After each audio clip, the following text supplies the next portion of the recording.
Hello Marauders, Mr. Newell here. We're going to continue our graphing of sine waves and how they transform, how you can make them big and small and skinny and move them around.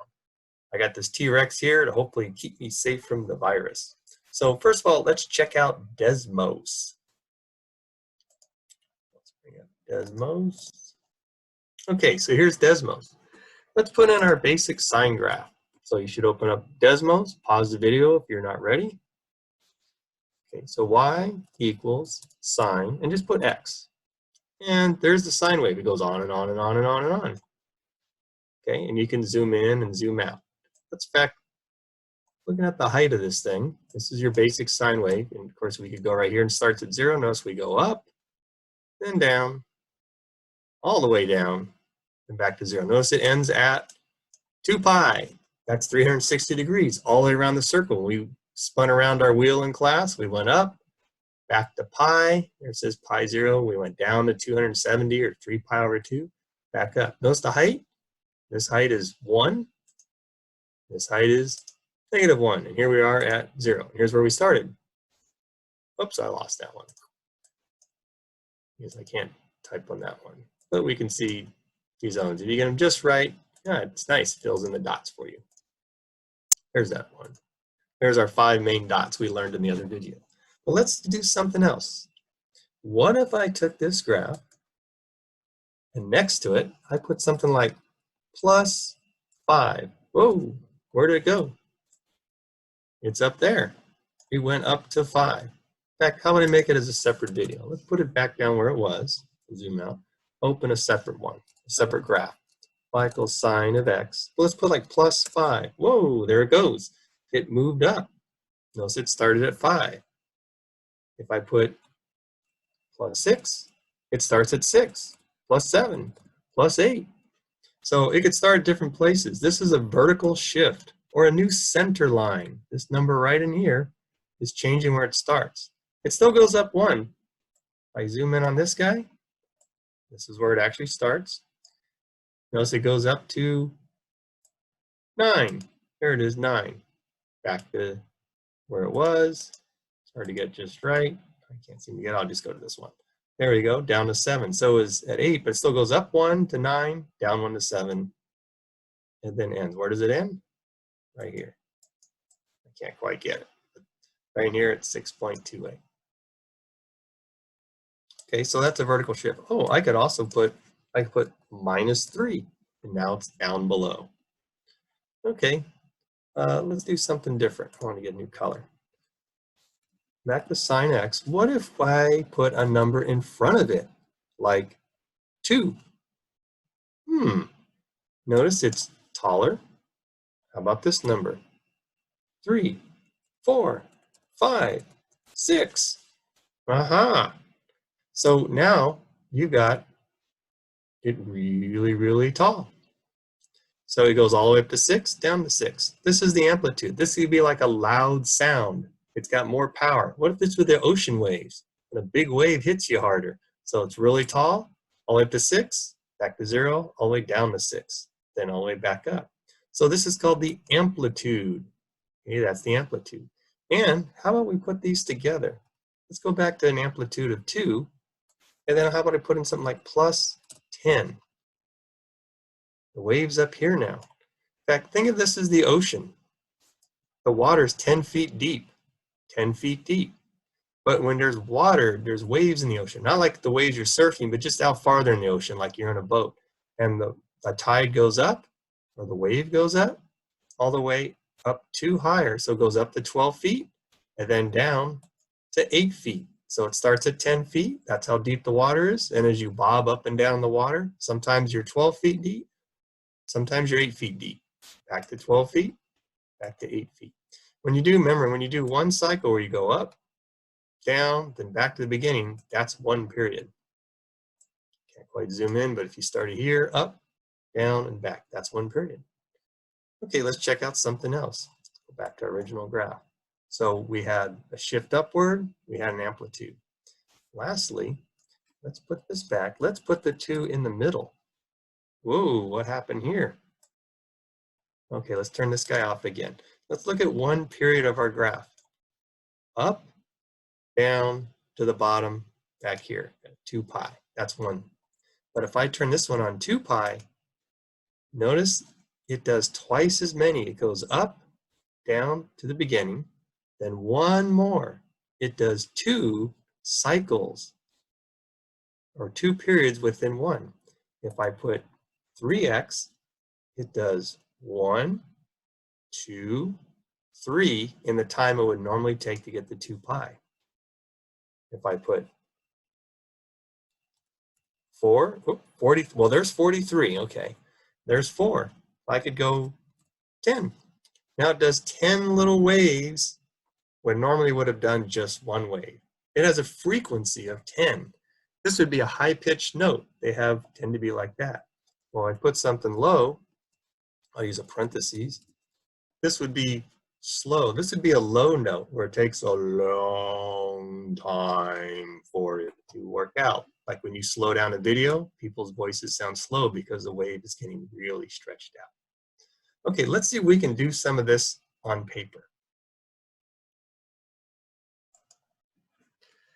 Okay, remember we did this the other day, drawing the basic sine graph? I remember the shape, and I remember we went up, start here, and then we went back to 0, and we went down, then back up.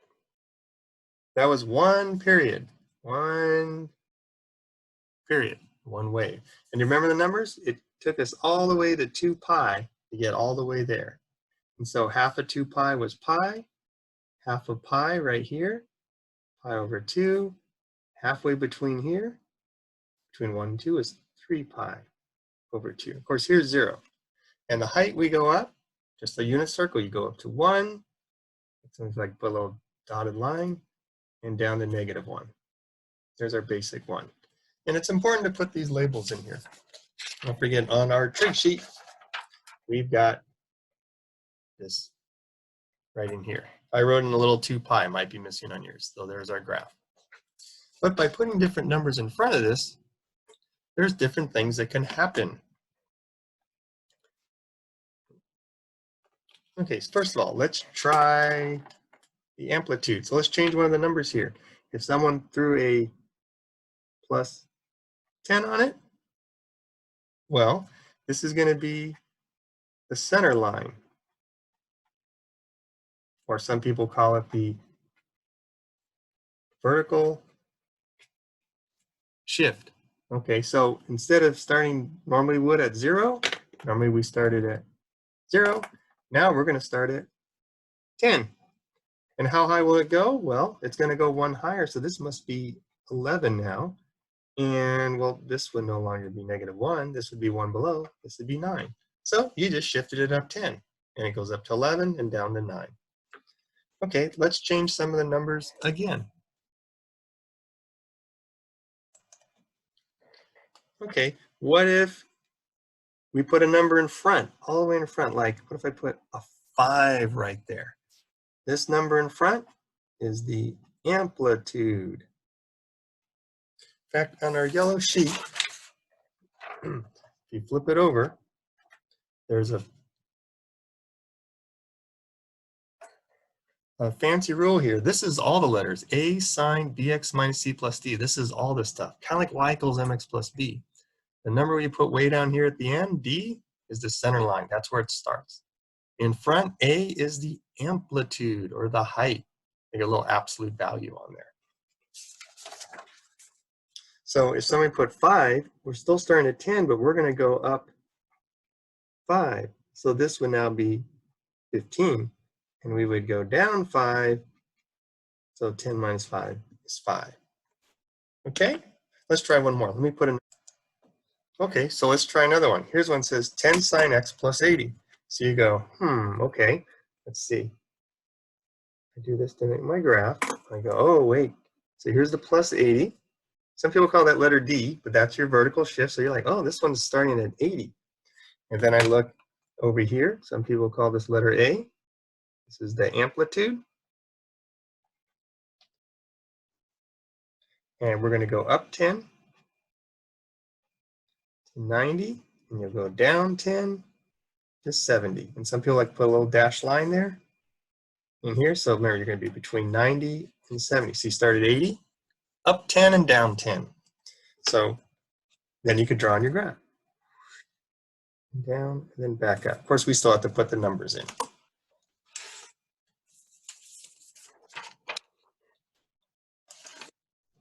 When I put the A and D, if you find your trig sheet, it's on the back.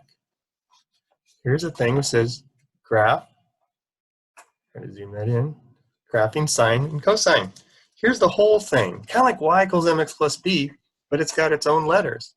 So this letter over here, D, that was our center line. Like for our problem, we had 80. So we started way up at 80. Way in front is A. That's the amplitude. Actually, that letter matches. There's a little absolute value. Don't worry about that right now. But amplitude, this one was 10. I can't see it. There we go. It went up 10 and down 10. And there's a few other things here. What's this bx minus c? Period and phase shift. Let's get to those. Okay, so let's try another graph. Let's say one. Let's go back to basic sine. And we'll do sine of 2x. So I'll start with this like I normally do. And okay, I didn't put anything over here, nothing over here. So we'll start at 0 like we normally do because there's nothing over here. You could pretend that it says plus 0, nothing happened there. You could pretend there's a 1 here, so the amplitude is 1. Let's go to 1 and negative 1. Put this in, but here's what's different. We have a new number here. We've got a 2 right there. This letter is B, and this means 2 periods are going to happen within 1. But often the easiest way to do this, so I'm going to bring this up so we can see this a little better. Okay, so here's how we get this cycle. Before we go to 2 pi, like normally we always went to 2 pi, or you could do it as 360 if you like. Okay, what we have to do is find the period. And the way to find the period, which is one cycle, you might notice there's a little rule in here. It says, I gotta zoom that in for you. The period is 2 pi divided by b. B is the number in front of x. Back to our graph. So you're always going to put 2 pi and divide by b. In this problem, we're going to put 2 pi over b. B is 2. Okay, so we'll put that in there. B is 2. And then simplify that down. Pi.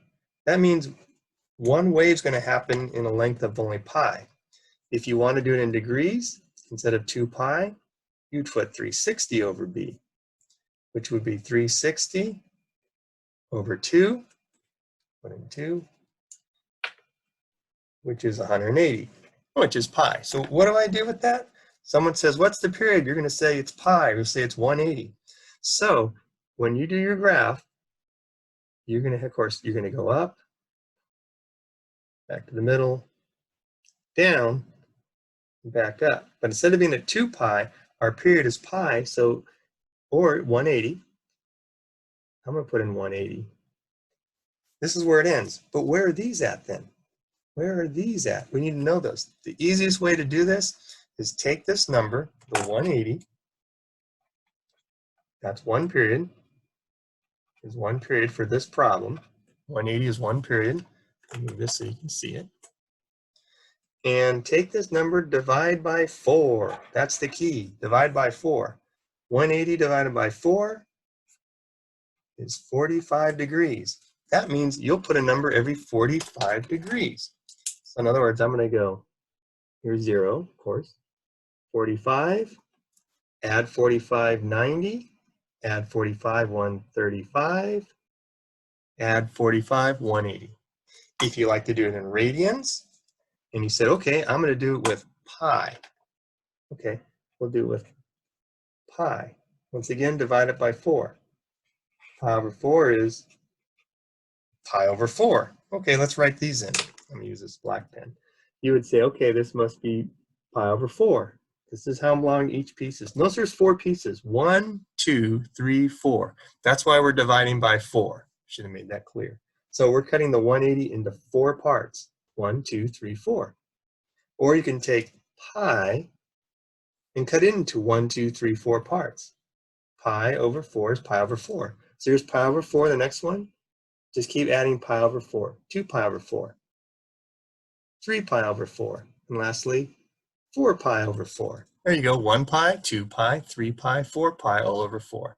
Oh, and you could simplify them. This is still pi over 4. This reduces to pi over 2. 3 pi over 4. And 4 pi over 4 is pi. Okay, let me have you try one. I'm going to write a problem here for you. Let's do sine of 4x. Okay, go ahead and graph it. I'll pause the video. Or I should say, you should pause the video. Okay, make your graph a sine of 4x. Okay, you should be back. So let's see. Okay, still nothing fancy here. So 0, 1 to -1. So if you'll put the little dotted in. I like to draw on the sine right now. Up, put a dot, back to 0, down, back up. But it's not 2 pi because somebody's got a 4 right here. This is b. So the rule is, once again, to find the period, go 2 pi over this number, 4. Whatever that number is, that's b. Simplify it down, pi over 2. That means the total length is pi over 2. That's how long one period or one cycle or one wave is. Sometimes you get a multiple choice thing. It says, look at this, what's the period? You go, okay, 2 pi over 4, pi over 2. But now, can you tell me the 4 pieces? There's 1, 2, 3, 4. Take your answer, take your pi over 2 answer, and divide it into 4 parts. Well, how about we do this? Pi over 2 divided by 4. Notice the 2 and the 4 on the bottom? Just put the 4 down here with it. Pi over 2, cut into 4 parts, would be pi over 8. So pi over 2, cut into 4 little pieces is pi over 8. This is what you're going to count by. So start right here, your first piece, pi over 8, 2 pi over 8, 3 pi over 8, and lastly, 4 pi over 8. Of course, I guess I should simplify those answers. Pi over 8, this one can reduce to pi over 4. This one doesn't reduce, 3 pi over 8, and pi over 2, just like we expected. There they are. That's how you do it in radians. Many teachers and books insist on doing it in radians. I find it a little easier to do in degrees. In other words, let me do this in degrees. I'll do it over here. Same problem. Instead of using 2 pi, I found it easier just to say, why don't I just use 360 and divide by 4? 90 degrees. So this would have been 90 degrees. Okay, let's divide 90 into 1, 2, 3, 4 parts. So now 90 degrees divided into 4 parts.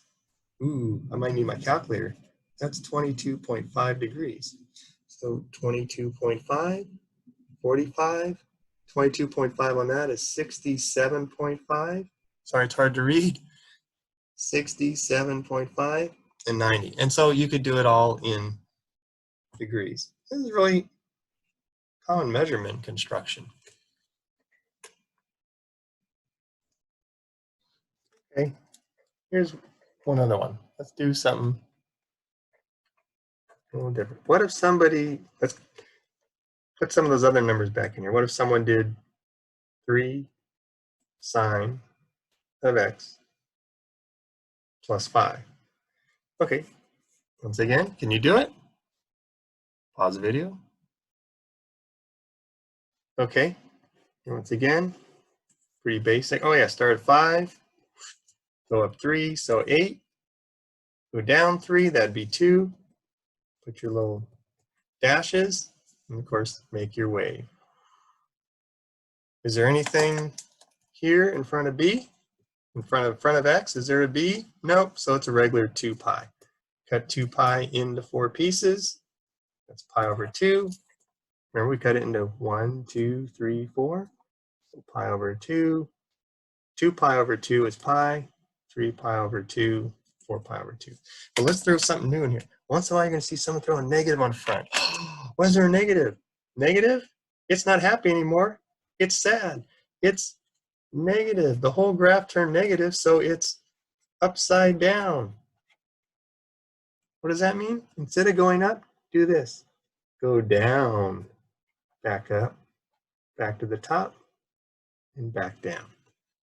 Okay, so that's today's video. Tomorrow I'm going to tell you the last thing, which is confusing for some people, the phase shift. That's when the graph suddenly moves to the right or moves to the left. Let me show you one last slide here.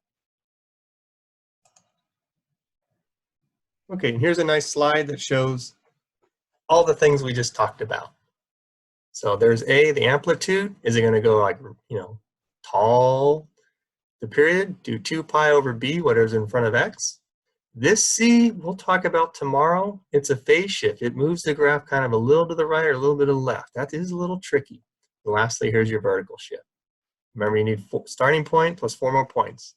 Remember, after you find the period divided by 4. All right, see you guys later.